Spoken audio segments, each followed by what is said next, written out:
Hi everyone, this is me Casac Benjali.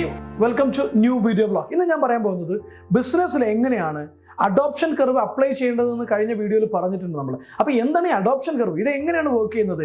ഏത് രീതിയിലാണ് ആളുകളുടെ ബൈയിങ് ബിഹേവിയറിനെയും മറ്റും ഇത് ഇൻഫ്ലുവൻസ് ചെയ്യുന്നത് എന്ന് നമുക്ക് ഇന്ന് നോക്കാം. റെഡി അല്ലേ? അപ്പോൾ എന്താണ് അഡോപ്ഷൻ കർവ്? എങ്ങനെയാണ് അഡോപ്ഷൻ കർവ് ഉണ്ട്? അഡോപ്ഷൻ കർവ് എന്ന് പറഞ്ഞാൽ അതിൻ്റെ ഒരു പിക്ചർ ഞാൻ തരുന്നുണ്ട്. അതിനകത്ത് പ്രധാനപ്പെട്ട കുറച്ച് വിഭാഗം ആളുകളാണുള്ളത്. കുറച്ച് മനുഷ്യന്മാരുടെ ബിഹേവിയറൽ പാറ്റേൺ അനുസരിച്ചിട്ടാണ് ഈ അഡോപ്ഷൻ കർവിനെ നമ്മൾ ഡിസൈൻ ചെയ്തിരിക്കുന്നത്. ഞാനല്ല, ലോകം അങ്ങനെയാണ് അഡോപ്ഷൻ കർവിനെ കാണുന്നത്. അതിൽ ഏറ്റവും പ്രധാനപ്പെട്ട ഒരു വിഭാഗം ആളുകളാണ് ഇന്നോവേറ്റേഴ്സ്. ഒരു വിഭാഗം ആളുകൾ ഇന്നോവേറ്റേഴ്സ് എന്ന് പറഞ്ഞൊരു വിഭാഗം. ഇത് ആരൊക്കെയാണ്, എന്താണ് ഇവരുടെ പ്രത്യേകത, എത്ര പെർസെൻറ്റേജ് ആണ് ഇവരെന്നൊക്കെ നമുക്ക് ഇനി ഉള്ള സമയങ്ങളിൽ നോക്കാം. പിന്നെയോ ഏർലി അഡോപ്റ്റേഴ്സ്. ഏർലി അഡോപ്റ്റേഴ്സ് എന്ന് പറയുന്ന വിഭാഗമുണ്ട്. അതല്ലെങ്കിൽ ഏർലി മെജോറിറ്റി എന്ന് പറയുന്ന ആളുകളുണ്ട്, ലേറ്റ് മെജോറിറ്റി എന്ന് പറയുന്ന ആളുകളുണ്ട്, പിന്നെ ലെഗാർഡ്സ് എന്ന് പറയുന്ന ആളുകളുണ്ട്. അത് ഈ ആളുകൾ എങ്ങനെയാണ്, ഇതുവരെ എങ്ങനെയാണ് വ്യത്യാസപ്പെട്ടിരിക്കുന്നത് എന്നുള്ളത് നമുക്ക് നോക്കാം. ഓക്കെ, എന്താണ് ഇന്നോവേറ്റേഴ്സ്? ആദ്യത്തെ കാറ്റഗറി ആയിട്ടുള്ള ആളുകൾ. നിങ്ങളൊരു പ്രോഡക്റ്റ് കൊണ്ടുവരാൻ പോകുന്നു മാർക്കറ്റിലേക്ക്, നിങ്ങളൊരു ബിസിനസ്സിന് പുതിയ ചേഞ്ച് കൊണ്ടുവരാൻ പോകുന്നു, നിങ്ങൾ എന്തെങ്കിലും ഒരു പുതിയ സാധനം കൊണ്ടുവരാൻ പോകുന്നു. അപ്പോൾ കൊണ്ടുവരാൻ പോകുന്ന സമയത്ത് നിങ്ങൾ മാർക്കറ്റ് സ്റ്റഡി നടത്തുമ്പോൾ അതിനകത്ത് നിങ്ങൾക്ക് കാണാവുന്ന ഒരാളുകളാണ് 2.5%, 2.5% ഇന്നോവേറ്റേഴ്സ്. നിങ്ങൾ എന്ത് പുതിയ സാധനം കൊണ്ടുവന്നാലും അവരൊന്ന് ടേസ്റ്റ് ചെയ്യാൻ വരും. നിങ്ങൾ ഏത് പുതിയ പ്രോഡക്റ്റ് ലോഞ്ച് ചെയ്യാൻ പറഞ്ഞാലും ആദ്യത്തെ ദിവസം അവർക്ക് വേണം. അവരത് ഗുണമുള്ളതാണോ ദോഷമുള്ളതാണോ, they don't care about it. They are called innovators. അവർക്ക് ആദ്യം വേണം. ഫോർ എക്സാമ്പിൾ, ഐഫോൺ ഇറങ്ങുന്ന സമയത്ത് അന്നത്തെ ദിവസം നല്ലതാണോ ചീത്തയാണോ ഒരു സർട്ടിഫിക്കറ്റ് കിട്ടാൻ വേണ്ടി വെയിറ്റ് ചെയ്യില്ല, അല്ലെങ്കിൽ ആളുകൾ നല്ലത് പറയാൻ വേണ്ടിയിട്ടൊന്നും വെയിറ്റ് ചെയ്യില്ല. അവർ നല്ലതാണെങ്കിലും ശരി, ചീത്തയാണെങ്കിലും ശരി, I need the first one. അവരെ പറയുന്ന പേരാണ് innovators. They are always open to all innovations. ഇവർ പലപ്പോഴും ചെറുപ്പക്കാരായിരിക്കും, അല്ലെങ്കിൽ യൂത്ത് ആയിരിക്കും, ഇനി പ്രായമുള്ള ആളുകളുണ്ട്, but they will always maintain the youthfulness in there energy. ഇവരെ പറയുന്ന പേരാണ് ഇന്നോവേറ്റേഴ്സ്. ഈ ഇന്നോവേറ്റേഴ്സിന് ടോട്ടൽ പോപ്പുലേഷൻ പെർസെൻറ്റേജ് വന്ന് 2.5% ആണ്. ഇവർ മാർക്കറ്റിൽ വലിയ ഇൻഫ്ലുവൻസ് ഉണ്ടാക്കാൻ പറ്റുന്ന, ക്രിയേറ്റ് ചെയ്യാൻ പറ്റുന്ന ആളുകളാണ്. പക്ഷേ ഇനീഷ്യലി ഇവർ പെർസെൻറ്റേജിൽ നിന്ന് വളരെ കുറവായിരിക്കും. പിന്നെയോ ഏർലി അഡോപ്റ്റേഴ്സ് എന്ന് പറയുന്ന വിഭാഗമുണ്ട്. ഏർലി അഡോപ്റ്റേഴ്സ് ഇവരുടെ ശതമാനം എന്ന് പറയുന്നത് 13.5% മാത്രമേ ഉള്ളൂ. ഇന്നോവേറ്റേഴ്സിനെ പോലെ ആദ്യം തന്നെ എല്ലാ മണ്ടത്തരവും അല്ലെങ്കിൽ ശരിയാണോ തെറ്റാണെന്ന് നോക്കാതെ ചാടിത്തുള്ളി പോകില്ല. ഇവർ എല്ലാത്തിനെയും രണ്ട് കൈ നീട്ടി സ്വീകരിക്കില്ല. അവരൊന്ന് വെയിറ്റ് ചെയ്യും, ഒരു മൊമെന്റ് ഒന്ന് വെയിറ്റ് ചെയ്യും. നല്ലതാണ്, സമൂഹത്തിന് എന്തെങ്കിലും ഗുണം ഉണ്ടാക്കാൻ പറ്റുന്നതാണ്, അല്ലെങ്കിൽ എൻ്റെ ലൈഫിൽ എന്തെങ്കിലും മെച്ചം ഉണ്ടാക്കുന്നതാണെങ്കിൽ അവർ പിന്നെ ആരും വെയിറ്റ് ചെയ്യാൻ നിൽക്കില്ല. അവർ പോയിട്ട് പെട്ടെന്ന് ആ സാധനം വാങ്ങിക്കും, അല്ലെങ്കിൽ പെട്ടെന്ന് അത് ഇംപ്ലിമെൻറ്റ് ചെയ്യും.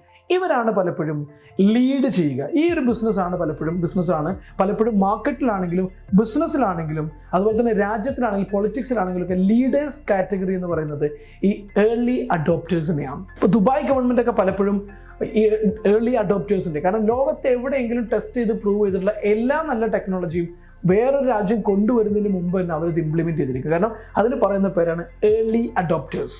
അവർ ലോകമാണെങ്കിലും മാർക്കറ്റാണെങ്കിലും എപ്പോഴും ലീഡ് ചെയ്യുന്നവരായിരിക്കും. പിന്നെയുള്ളവരുടെ പേരാണ് ഏർലി മെജോറിറ്റി. ഇതൊരു 34% ആളുകളാണ്. ഈ ഏർലി മെജോറിറ്റിയുടെ പ്രത്യേകത എന്താണെന്ന് വെച്ച് കഴിഞ്ഞാൽ അവർ ഇന്നോവേഷൻ ഇല്ല. അവർക്ക് എല്ലാ സാധനത്തിനെയും ഒന്ന് സംശയത്തോടെ നോക്കിക്കാണാം. ഇവർ നോക്കിക്കണ്ടു ആദ്യം അത് വെയിറ്റ് ചെയ്യും. അവരൊക്കെ അത് നല്ലത് പറഞ്ഞു.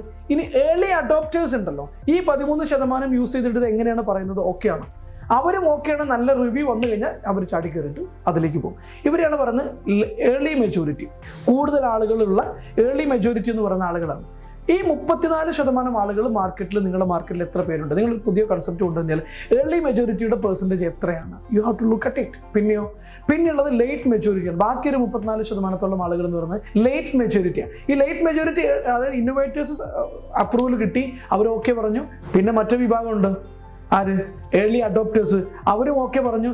ഏർലി മെജോറിറ്റി ആളുകളും യൂസ് ചെയ്ത് ആ ഇൻഡസ്ട്രി ഇങ്ങനെ പോയി തുടങ്ങുന്ന ഘട്ടത്തിലാണ് ഈ ലേറ്റ് മെജോറിറ്റി ഈ സാധനം എടുക്കുക. അതായത് ഒരു സാധനത്തിൻ്റെ മോഡൽ നീങ്ങുന്ന സമയത്ത്, ഒരു സാധനത്തിൻ്റെ ബ്രാൻഡ് വാല്യൂ അതല്ലെങ്കിൽ അത് ഒക്കെ കഴിഞ്ഞ് അതിനൊരു ഹൈ കോസ്റ്റ് ഒക്കെ കുറഞ്ഞ് കോമ്പറ്റീഷനൊക്കെ വന്ന് കോമ്പറ്റീഷനും കഴിഞ്ഞ് അത് മാർക്കറ്റിൽ നിന്ന് ഔട്ടാകുന്നതിന് തൊട്ട് മുമ്പാണ് ഈ ലേറ്റ് മെജോറിറ്റി ഇതിനെ അക്സെപ്റ്റ് ചെയ്യുക. പിന്നെ വളരെ കുറച്ച് വിഭാഗം ആളുകളുണ്ട്, ഇവരെ നമ്മൾ ലെഗേർഡ് എന്ന് പറയും, അല്ലെങ്കിൽ ഒരു ടെക്നോളജിയോടും ഒരു ഇന്നോവേഷനോടും താല്പര്യം കാണിക്കാത്ത, വിമുഖത കാണിക്കുന്ന ആളുകൾ.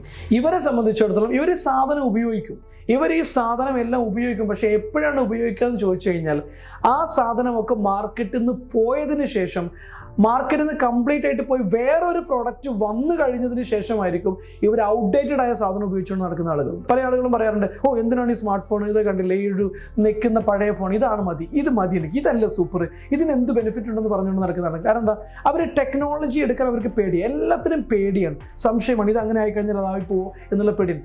ലേറ്റ് മെജോറിറ്റിക്കാർക്കും ഡൗട്ട് കൊണ്ടാണ് ഈ ഏർലി മെജോറിറ്റിക്കാരുടെ അപ്രൂവൽ കിട്ടാൻ വേണ്ടി വെയിറ്റ് ചെയ്യുന്നത്.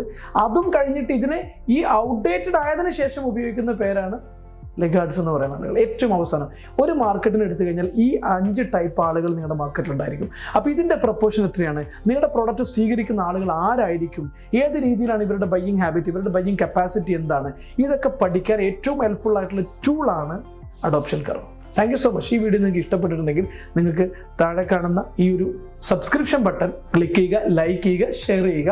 ബെൽ ബട്ടൺ അമർത്തി കഴിഞ്ഞാൽ നിങ്ങൾക്ക് പുതിയ വീഡിയോസ് ലഭിക്കാൻ അത് സഹായകരമാകും.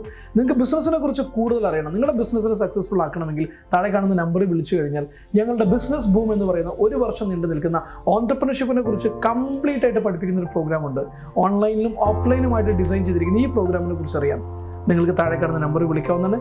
സ്വാഗതം. ഞാൻ കസാക് ബെൻചാലി. ഒരുപാട് നന്ദി.